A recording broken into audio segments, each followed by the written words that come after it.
Hi, everybody. Welcome to another episode of 10 Words or Less, in which I ask brief questions of interesting people and ask them to give me brief answers in return. I'm Michael Prager. I'm an author, speaker, and certified wellness coach who helps smart companies engage one colleague at a time. So you can imagine why I'm so interested in talking with today's guest. He's Dan Witters, Research Director of the Gallup-Healthways Well-Being Index. Since 1993, as a consultant and analyst, he has directed more than $100 million in research to some of the world's best managed companies, helping them better understand their marketplace, customers, and employees. The impetus behind our talk today, apart from my wanting to talk to one of the most influential figures in corporate wellness, is that Dan will be keynote speaker of the Worksite Wellness Council of Massachusetts' annual convention, September 20th at Gillette Stadium. And they let pretty much anyone in. So if you are interested, if you want to meet Dan after you see this conversation, you can do that. So here's the one ground rule I say to those of you playing at home. 10 words is an intent, not a goal, or not a limit. So please, no counting. If you think it's so easy, let's see you do it, especially on the fly. Every time I do this kind of interview, I'm glad that I'm on this side of the questions. It's not easy. Okay, Dan, I know the answer to this one, but I always ask first. Please spell your first and last names as you want them to appear in the text version of this interview. First name is Dan, D-A-N. Last name is Witters, W-I-T-T-E-R-S. Thank you, Dan. Born, when and where? I was born in Grand Island, Nebraska in 1966. Now, are you willing to be more specific? Day. I'm sorry? Are you willing to give us the day? Oh, April 28th. April 28th. So was there anything unusual about those circumstances? Were you born on your dad's birthday, or was Elvis in the building, anything like that? No, nothing unusual that I'm aware of. Okay. Where do you live now? I'm in Omaha, Nebraska now. And this is about as personal as it gets. I mean, of the questions I'm going to ask you, and you can be as specific or general as you want to. Please tell us your family status. Married, divorced, kids, no kids, dog, whatever you want to tell us. Oh, I've been married for 24 years. I have a daughter who's in high school and a son who's in middle school, and a cat who's 11.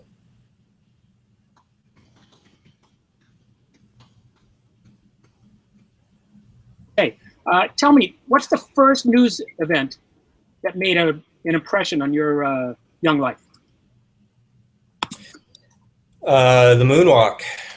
I was about 3 years and 3 months old, and I remember walking out from in front of our black and white TV screen and looking at the moon and seeing if I could spot Neil Armstrong on the moon. I wasn't maybe you and half the planet. What did you want to be when you grew up? Biologist. I was inspired by Carl Sagan, Isaac Asimov, and other critical thought thinkers in science and science fiction as a young person, and grew up with intent of going into the hard sciences. Okay. Who was well, maybe you just answered the question, but who was an early influence on you outside of your immediate family? Well, certainly the ones that I mentioned. I always had an eye in the sky. I had a great fascination with the universe.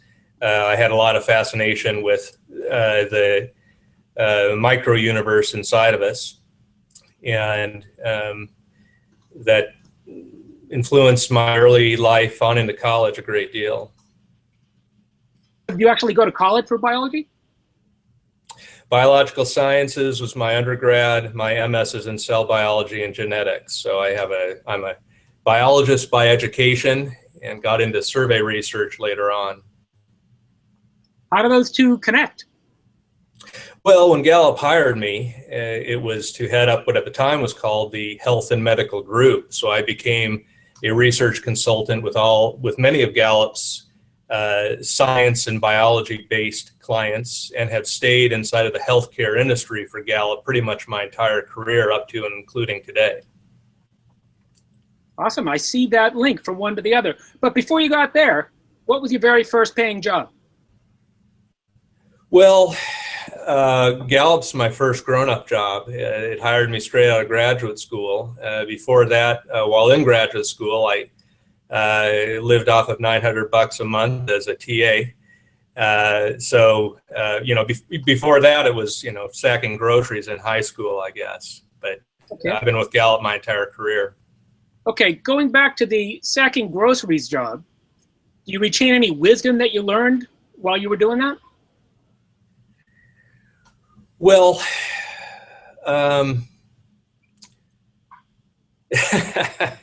I think don't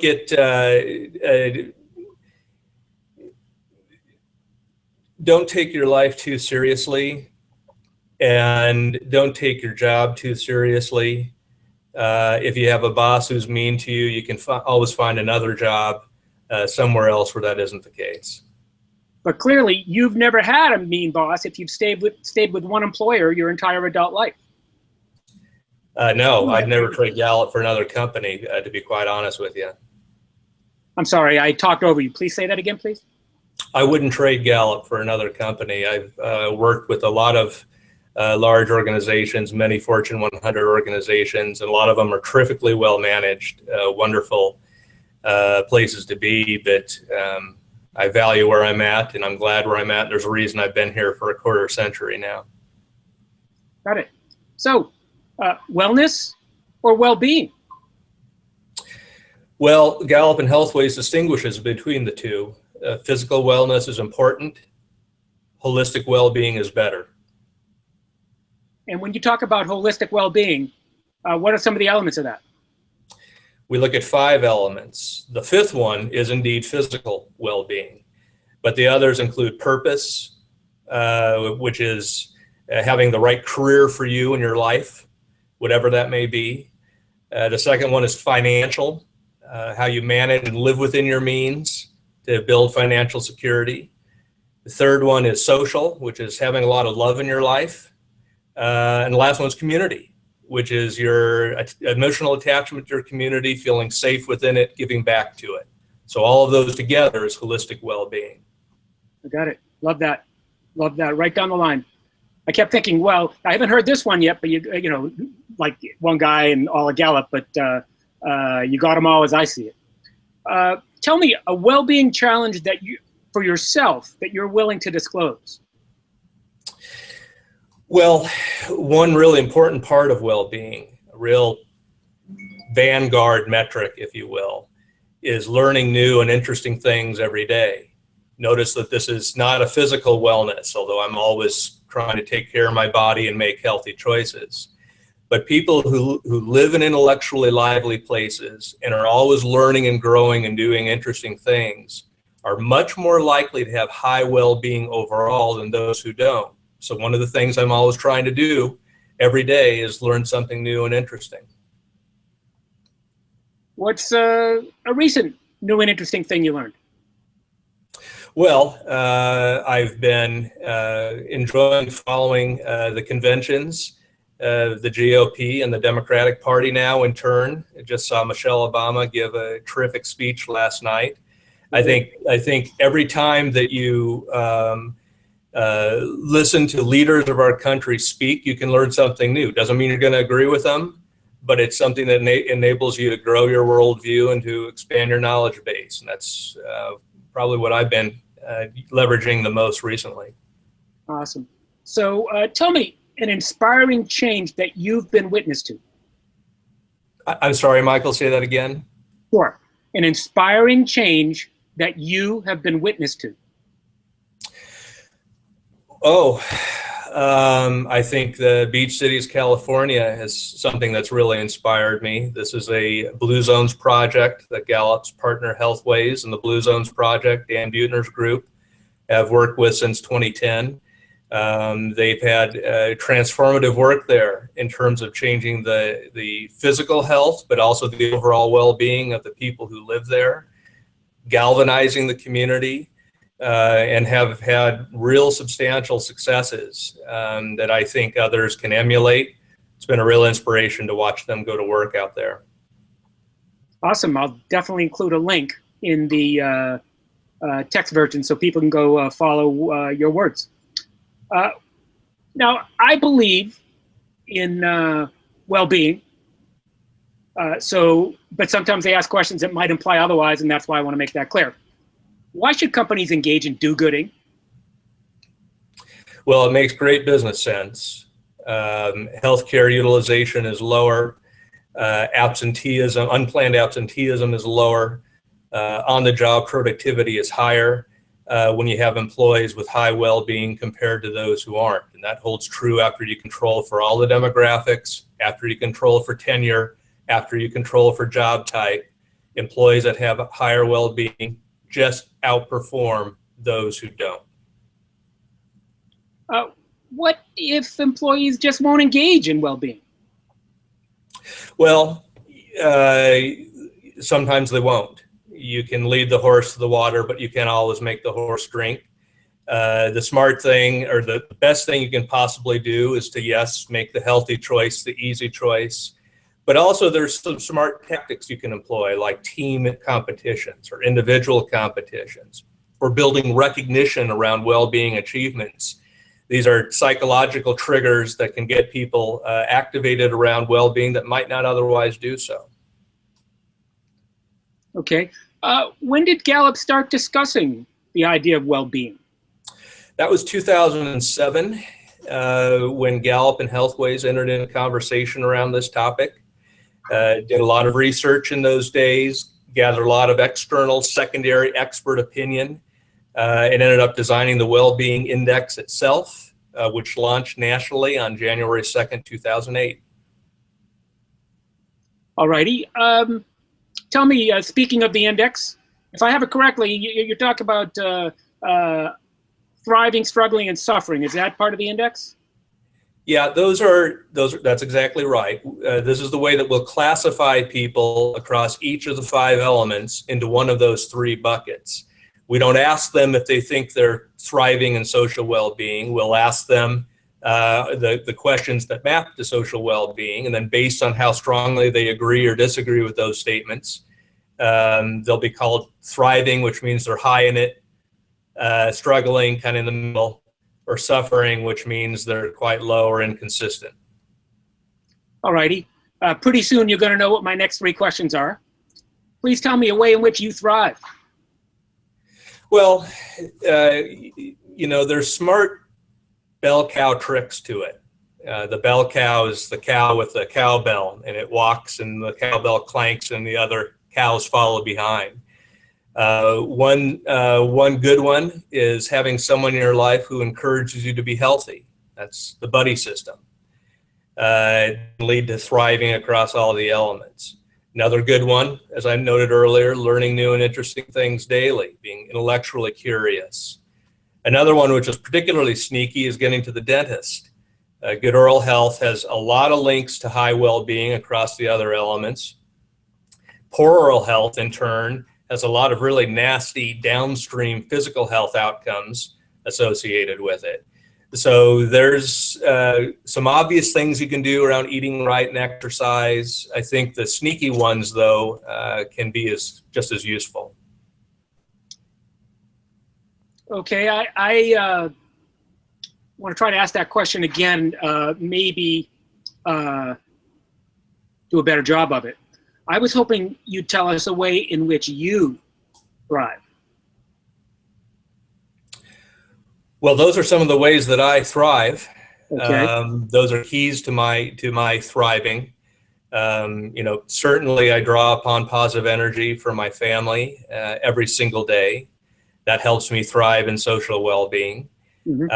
I make a point to remain active in my community. That helps me thrive in community well-being. From a physical perspective, I always take the stairs. I never ride the elevator. Why ride when you can walk? So natural movement is a big part of the way that I thrive physically. And from a financial well-being perspective, I have a financial advisor who helps me invest in the future, help me plan my retirement, help me plan my college education savings for my kids. That helps me thrive in financial well-being. Okay. How about a way in which you struggle? Well, it's the opposite of those things. I'll struggle in physical well-being because of my insatiable sweet tooth. I'll struggle in financial well-being when I outspend my means and find myself in the hole for the month and having to dig myself out of it. I struggle in community well-being when I find myself withdrawing from the community within which I live and not reinvesting or giving back to it. Okay. The third question was obvious, but I'll just skip it. You're doing great. I appreciate it. Tell me, technology, well-being tool or wellness tool? Well, I think both, probably. Technology can be a useful tool for well-being, no question about it. For one thing, you can administer well-being surveys via technology, and the surveys enable us to know what our personal well-being is, or maybe what the well-being of our tribe is. As an active tool for any given individual to use, there's any number of mobile apps out there right now that are effective ways of connecting you with other people and helping you lead a more physically fit lifestyle that have been proven effective. There's been good research done on that. And so I'm a big advocate of technology as a means of driving well-being, both for individuals and for groups. Okay, I got it. So I often ask this question, and for me, it's an opportunity to shine the light on someone who deserves it from your perspective. Who is someone you think warrants more attention? Someone specific, if you can. Someone who warrants more attention? Yeah. What kind of attention? Recognition for the good that they do. Well, I would call out Dan Witters, who heads up the Blue Zones Project. I think he has started a well-being revolution through the research that he's done. I'd also call out Arianna Huffington, who recently wrote a book called Thrive that spells out a lot of really smart aspects of well-being and why well-being matters across certain pillars that she identifies. Those are a couple of people that are in the public eye already, but from a well-being perspective, I think they both deserve a lot of recognition and kudos for what they've done. Delighted, thank you. Tell me, an artist or performer whom you admire? Oh, Bono. U2's been my favorite band for 30 years almost, but I think that the work that Bono has done from a humanitarian basis, from a debt forgiveness basis, from a human rights perspective, sets him apart from run-of-the-mill rock stars. So not only is the music brilliant, the performance brilliant, but I think the impact that band has had globally is probably unsurpassed in any group of artists that are out there today. Well, I'm right there with you on Bono, for both reasons. The music is the thing. If he was a great humanitarian who didn't have great music, I don't know he'd be where he is. Right. But as U2 fan to U2 fan, do you think that the fact that he has wanted to use his platform for the good of so many other people who he's really never met has to do with his longevity? Sure. I think that those two go hand in hand, no doubt about it. Okay. Tell me a goal you're working on right now. Right now, I'm working on a new white paper here called The Economics of Well-Being. It's meant to be a very comprehensive look at all the different ways, or at least many of the different ways, that a high well-being lifestyle can lead to enhanced business and health outcomes for both individuals and organizations. So it's a big goal of mine to get that wrapped up over the next couple of months. Okay. I skipped over a couple of questions, and I just noticed I was missing one of them. There's a wellness industry critic who decries poke, prod, and pry. Any comment? I'm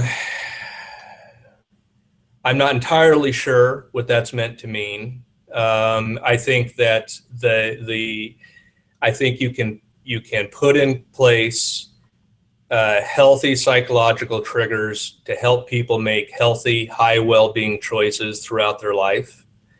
I think if you have a leader who espouses the importance of these things, then you can get people to follow without poking or prodding. I think more than anything else, if you have a culture of well-being, either in your community or in your workplace, that's kind of hard to measure in survey research, I think, but very real and very significant. This is how we do things around here, right? That's culture. Yeah. I think if you have that culture in place, then people will fall into that culture and assimilate to it and embrace it and become a part of it. No poking or prodding required. Excellent. So this is my last question. I've been asking it as my last question since I started doing these. It's another opportunity, but as what I view as an opportunity similar to someone who warrants more attention. Here's your moment to tell us, what's the one thing you wish that everybody would just get right? Would just get right? Yeah. I think listening to one another better. There's a lot of things you can put on that list. A lot of things that belong on it. But I think if people would be less locked in, less hunkered down, and more open to listen to one another, the world would be a smarter, more peaceful, kinder, and more loving place. So I'll vote for that one. Okay, Dan. I'm very grateful for your time. I found this enlightening, and I'm glad to get to know you. I hope I'll get to meet you on September 20th at the Worksite Wellness Council event in Foxborough, Mass. That's local for me. I appreciate you making the trek halfway across the country to come. And we'll share this. Well, I shouldn't say we. Other people whom I'm in contact with will share this with members of the council and other prospective attendees for that event, and hopefully it'll bring a few more people out. Perfect. Appreciate your time today. Nice to meet you, Michael, and looking forward to meeting you in September. Okay, Dan. Thanks very much. You're welcome. Thank you.